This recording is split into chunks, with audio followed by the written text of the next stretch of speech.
Good morning बच्चों। बेटा अपने केमिस्ट्री 11th के फर्स्ट पार्ट के पहले चैप्टर में हम लोगों ने कुछ बातें सीख ली थी, जिसमें हम लोगों ने ये देखा था कि द्रव्य किसे कहते हैं, द्रव्य के कितने प्रकार होते हैं, द्रव्य को कितने हिस्सों में बांटा गया है, किन किन प्रॉपर्टी के बेस पर, किस गुणों के आधार पर हमने द्रव्य को बांट रखा है। इन सब कहानी के बारे में बेटा हम लोगों ने सीख लिया था। आज हम ये देखते हैं कि किसी भी द्रव्य का या किसी भी पदार्थ का अस्तित्व क्या होता है। कोई भी पदार्थ अस्तित्व में क्यों आया, किसी भी पदार्थ का अगर अस्तित्व ठोस अवस्था में है, वो किस अवस्था में है, ठोस में है कि द्रव में है कि गैस में है, कोई भी पदार्थ ठोस अवस्था में क्यों एग्जिस्ट करता है, उसका अस्तित्व ठोस क्यों होता है, इसके बारे में बेटा हम लोग सीखने वाले हैं। तो हम लोग पढ़ते हैं पदार्थ का अस्थायित्व। पदार्थ का अस्तित्व, पदार्थ का अस्तित्व, पदार्थ का अस्तित्व। बेटा इंग्लिश में इसे कहते हैं existence of, existence of matter, existence of matter. कोई भी पदार्थ एग्जिस्ट क्यों करता है, इसके पीछे बेटा क्या कारण होता है, जरा इस बात को हम लोग सीखते हैं। तो पदार्थ एग्जिस्ट करता बेटा दो कारणों से। एक तो उसके कणों के बीच में बेटा लगता है आकर्षण बल। बेटा पदार्थ के कणों के मध्य एक बल काम करता। बेटा पदार्थ के कणों के मध्य एक बल काम करता है, और ये बल बेटा दो तरह का होता है। ये जो बल है ये दो तरह का होता है। एक होता बेटा जिसे हम कहते हैं आकर्षण बल, आकर्षण बल।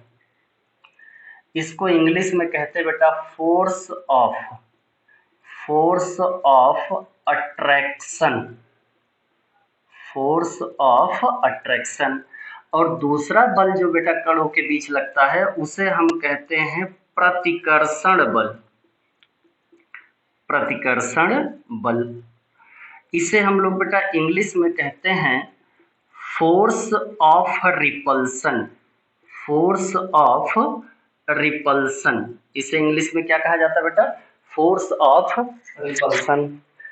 अब बात ये आती है कि ये आकर्षण बल करता क्या है। तो याद रखना बेटा आकर्षण बल कणों को नजदीक लेकर के आता है। जैसे दो कण हैं, ये दो कण कुछ दूरी पे है, अगर इनके बीच बेटा आकर्षण बल लगेगा तो ये दो के दोनों कण नजदीक आना शुरू हो जाएंगे। यानी पहला कण दूसरे के ऊपर आकर्षण बल लगाएगा, दूसरा कण पहले के ऊपर आकर्षण बल लगाएगा, तो ये दोनों कण बेटा नजदीक आने लगेंगे। और जब ये कण नजदीक आने लगेंगे बेटा तो इनका आकार और आयतन निश्चित हो जाएगा।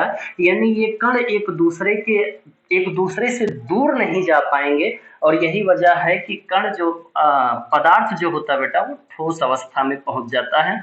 कोई तुमसे कहे कि कोई भी पदार्थ अस्तित्व, पदार्थ का अस्तित्व क्या होता है, वो अस्तित्व में क्यों आया है, कि वह ठोस अवस्था में क्यों होता है, कि वो द्रव अवस्था में क्यों होता है, तो आप सीधा सीधा बताना कि पदार्थ के कणों के मध्य में एक बल काम करता है। और ये बल बेटा दो तरह का होता है, एक होता है आकर्षण बल और एक होता है बेटा प्रतिकर्षण बल।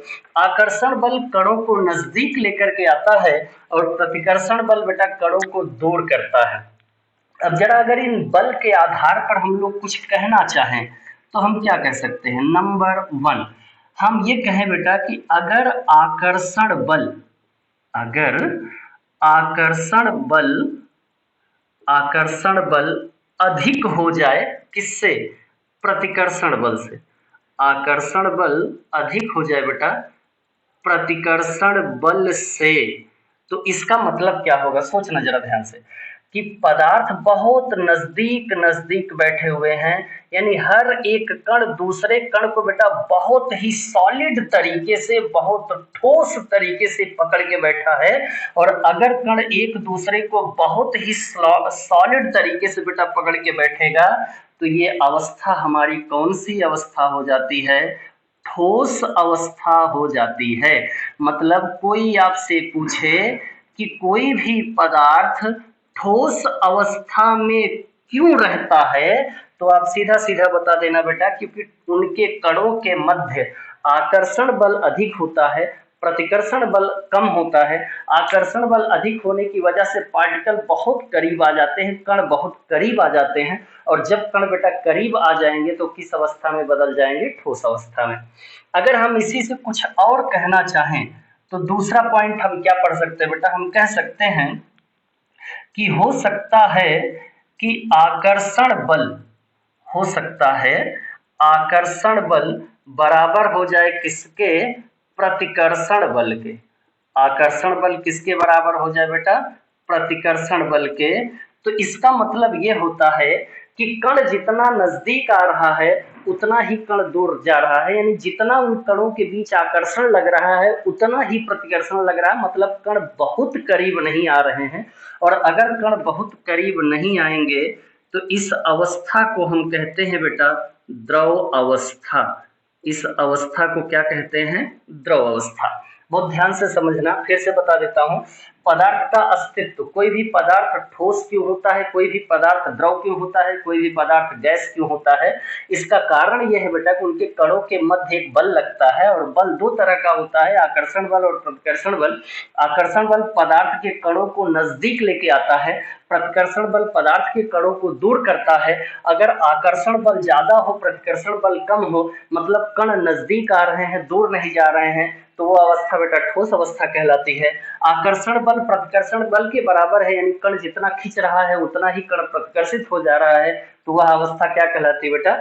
द्रव अवस्था कहलाती। इसी में अगर हम कुछ एक बात और सोचना चाहें तो हम सोच सकते हैं क्या कि आकर्षण बल, आकर्षण बल, आकर्षण बल कम हो जाए किससे? प्रतिकर्षण बल से। आकर्षण बल बेटा कम हो जाए प्रतिकर्षण बल से, तो वह पदार्थ किस अवस्था में चला जाता है? गैस अवस्था में चला जाता है। किस अवस्था में बेटा? गैस अवस्था में। और आपको पता है बेटा कि गैस के अणुओं के बीच आकर्षण बहुत कम लगता है, उसके अणु बहुत दूर दूर तक होते हैं, और जब अणु दूर होंगे तो किस अवस्था में आ जाएगा बेटा? गैस अवस्था में। उम्मीद करता हूँ इतनी बातें आपको समझ में आ गई होंगी। नोट करो बेटा, आगे बढ़ जाते हैं।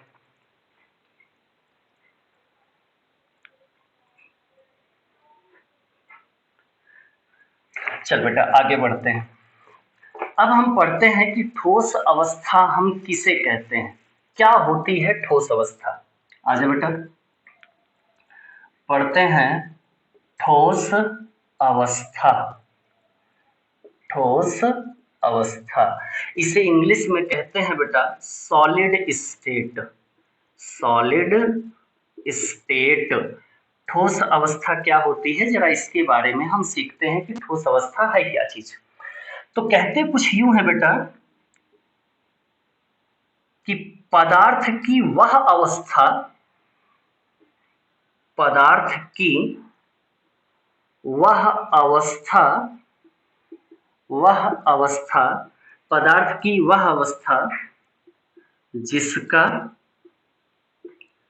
जिसका आकार और आयतन, आकार और आयतन, आयतन निश्चित होता है, निश्चित होता है, निश्चित होता है, ठोस अवस्था कहलाती है। ठोस अवस्था कहते हैं। फिर से सुनना बेटा, पदार्थ की वह अवस्था जिसका आकार और आयतन निश्चित हो। जैसे जैसे बात करो बेटा इस बोर्ड की, अगर मैं इस बोर्ड की बात करूं तो इस बोर्ड के साथ मैं अगर कोई छेड़खानी ना करूं, इसे कट ना करूं, इसे तोड़ू ना, कोई भी छेड़खानी ना करूं, तो बेटा जितनी इसकी लेंथ है आज, वही इसकी लेंथ बेटा कल भी होगी, वही इसकी लेंथ परसों भी होगी। मतलब इसके लेंथ में कभी कोई कमी नहीं आएगी। बेटा इसकी जितनी भी विड्थ है, इसकी जितनी चौड़ाई है, उस चौड़ाई के साथ अगर मैं कोई छेड़छाड़ ना करूं तो इसकी चौड़ाई में कोई भी परिवर्तन नहीं आएगा। क्या मेरी बात समझ में आई बेटा? जैसे आपके घर में आप जिस टेबल पे पढ़ते होंगे बेटा, जरा उस टेबल को ध्यान से देखना। अगर उस टेबल को आप देखेंगे तो उस टेबल की बेटा जितनी लंबाई, चौड़ाई या ऊंचाई है, उसके साथ अगर आप कोई भी छेड़छाड़ ना करें तो उसकी लंबाई, चौड़ाई और ऊंचाई में कोई भी परिवर्तन नहीं आएगा। इसका मतलब टेबल जो हमारी है वो ठोस अवस्था में है। क्या मेरी बात समझ में आई बेटा? आ जाओ, अब हम बात करते हैं इसके गुण के बारे में कि ठोस अवस्था के गुण क्या होते हैं। इसे इंग्लिश में कहते हैं बेटा प्रॉपर्टी। इसे इंग्लिश में क्या बोलते हैं बच्चा? प्रॉपर्टी बोलते हैं। अब हम ये पढ़ते हैं कि ठोस अवस्था के गुण क्या होते हैं। हम क्यों कहेंगे कि कोई चीज ठोस है? तो सबसे पहला पॉइंट बेटा, सबसे पहला पॉइंट कि इनका इनका आकार आकार और आयतन निश्चित होता है। निश्चित होता है बेटा, इनके आकार और आयतन में कभी भी कोई परिवर्तन नहीं होता है। दूसरा पॉइंट नंबर 2, ठोस कठोर होते हैं। ठोस कैसे होते बेटा? कठोर होते हैं, ये हार्ड होते हैं। ठोस कैसे होते हैं? कठोर होते हैं। तीसरा पॉइंट हमें कह सकते हैं नंबर 3, इनका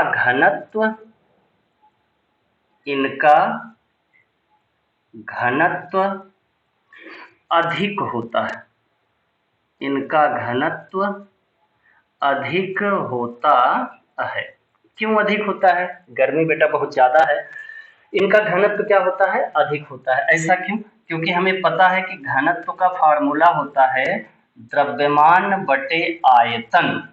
बेटा अगर एक इकाई आयतन में उपस्थित अणुओं का कुल द्रव्यमान ही क्या कहलाता है? घनत्व कहलाता है। सोचो जरा ध्यान से कि अगर ठोस के कण एकदम करीब करीब है, एक दूसरे से एकदम सट के बैठे हैं, और अगर ये एक दूसरे से बेटा सट के बैठेंगे तो जाहिर सी बात यह है कि इनके अणुओं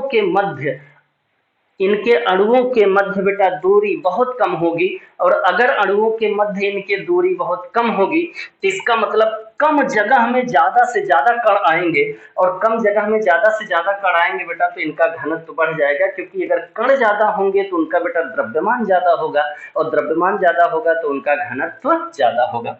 आगे बढ़ते हैं, हम चौथा पॉइंट ये कह सकते हैं कि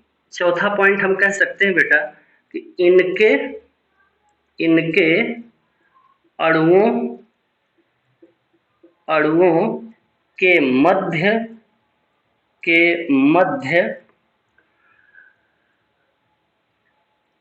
अंतरा अणुक स्थान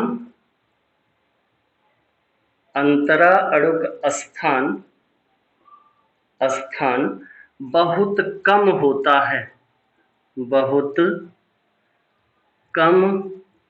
होता है। बेटा जरा इतनी बातें नोट करो, फिर 2-3 पॉइंट्स में और लिखने हैं, फिर आगे बढ़ते हैं। आ जाओ, हम गुण को थोड़ा सा 1-2 पॉइंट ऊपर लिख देते हैं, क्योंकि हो सकता है आपको ना दिखे। 5वां पॉइंट हम ये पढ़ते बेटा, नंबर 5, 5वां पॉइंट, इनके अणुओं के मध्य आकर्षण बल बहुत अधिक होता है। अब तुम जरा ध्यान से सोचो, अगर दो अणुओं के मध्य आकर्षण बल बहुत अधिक है, मतलब एक अणु दूसरे अणु को एकदम पकड़ के बैठा है, एकदम जकड़ के बैठा है, तो क्या ये अणु अपना स्थान छोड़ पाएगा बेटा? नहीं छोड़ पाएगा। यानी कि हम ये कह सकते हैं कि ठोस के अणु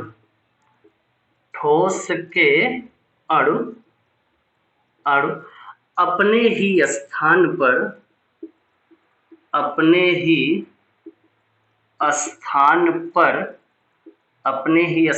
पर कंपन करते रहते हैं।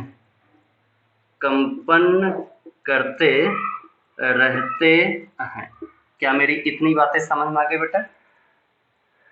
इतनी बातें अगर आपको समझ में आ गई हो तो इसको नोट करो, पढ़ते रहो। All the very best.